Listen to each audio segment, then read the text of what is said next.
Le petit chaperon rouge. Il était une fois une petite fille qui vivait dans une maison au bord de la forêt. Elle était très jolie et tout le monde l'aimait beaucoup, surtout lorsqu'elle portait le chaperon rouge que sa grand-mère lui avait fait pour Noël. C'est pourquoi tout le monde l'appelait le petit chaperon rouge. Un jour, sa maman lui dit: Ta grand-mère est malade. Porte-lui une galette et ce petit pot de beurre. Je suis sûre que ça lui fera du bien. La petite fille mit son joli chaperon rouge et sa maman lui dit encore: Sois bien sage en chemin. Et surtout, dépêche-toi de rentrer avant la tombée de la nuit. Le petit chaperon rouge partit son petit panier dans une main et un bouquet de fleurs des champs dans l'autre. En passant près d'un fourré, elle entendit soudain une grosse voix rauque juste derrière elle. C'était la voix du loup qui avait bien envie de la manger. « Où vas-tu, petit chaperon rouge ?» lui demanda-t-il. « Je vais chez ma grand-mère, » répondit la petite fille qui ne semblait pas avoir remarqué les longues dents pointues et les grandes oreilles du loup. « Vit-elle loin ?» demanda doucement le loup en approchant son museau du panier.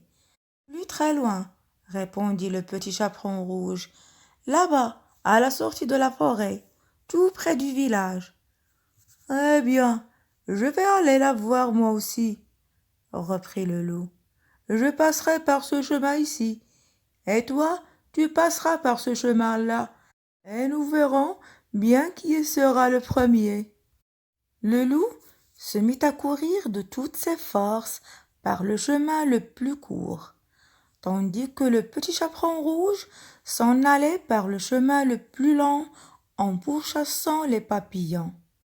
Le loup ne mit pas longtemps pour arriver à la maison de la grand-mère. Il frappa, toc toc toc, et dit d'une toute petite voix: « C'est moi, le petit chaperon rouge.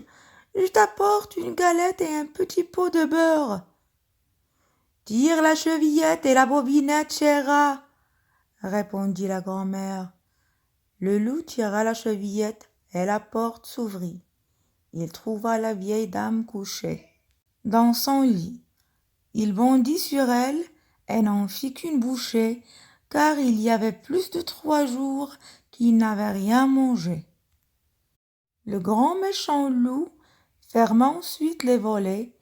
Il prit une chemise et un bonnet de nuit dans l'armoire et se coucha dans le lit à la place de la grand-mère. Peu après, le petit chaperon rouge frappa à la porte. Toc, toc, toc. « Qui est là ?» demanda le loup en imitant la voix de la grand-mère. « C'est moi, grand-mère, le petit chaperon rouge. Je t'apporte une galette et un petit pot de beurre. »« Tire la chevillette et la bobinette, chéra, » reprit le loup. Le petit chaperon rouge tira la chevillette et la porte s'ouvrit. En la voyant entrer, le loup tira la couverture bien haut pour se cacher le mieux possible. « Grand-mère, comme tu as de grands bras, » dit le petit chaperon rouge. « C'est pour mieux t'embrasser, mon enfant. » Le petit chaperon rouge s'approcha du lit et vit une immense oreille qui dépassait du bonnet de nuit de sa grand-mère.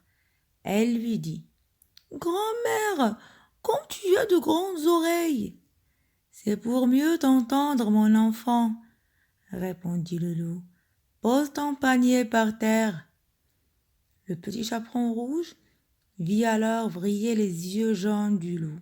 « Oh, grand-mère, comme tu as de grands yeux !»« C'est pour mieux te voir, mon enfant. » À la pensée de dévorer la petite fille, le loup se pourlécha les babines.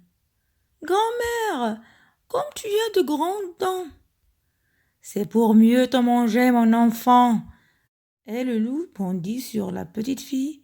Il la dévora en une seule bouchée avec son chaperon rouge. Un chasseur qui passait par là entendit des bruits étranges dans la maison de la vieille dame. Il s'approcha et regarda par la fenêtre. Il vit le loup allongé sur le lit avec son ventre énorme qui ronflait. Devinant ce qui était arrivé, le chasseur entra sans faire de bruit, prit une paire de ciseaux et ouvrit le ventre du loup. Il en sortit le petit chaperon rouge et sa grand-mère, saine et sauve, ravie d'avoir été délivrée. Le chasseur ainsi que la petite fille et sa grand-mère allèrent chercher des cailloux dans le jardin. Ils les placèrent dans le ventre du loup avant de le recoudre avec du fil et une aiguille.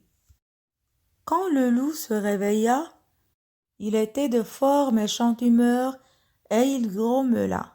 « Brrr, j'ai fait d'horribles cauchemars, j'ai beaucoup trop mangé, et maintenant je meurs de soif. » Il s'éloigna d'un pas lourd vers le bord de la rivière. Arrivé sur la berge, il se pencha pour boire. Mais, alourdi par tous les cailloux qu'il avait dans le ventre, il tomba la tête la première dans l'eau et coula à pic. Jamais on ne revit le grand méchant loup. La grand-mère du petit chaperon rouge mangea la galette tout entière et le petit pot de beurre. Elle se sentit aussitôt beaucoup mieux. Quant à sa petite fille, elle n'a plus jamais parlé aux inconnus qu'elle croise sur son chemin, surtout lorsqu'ils ont de longues dents pointues.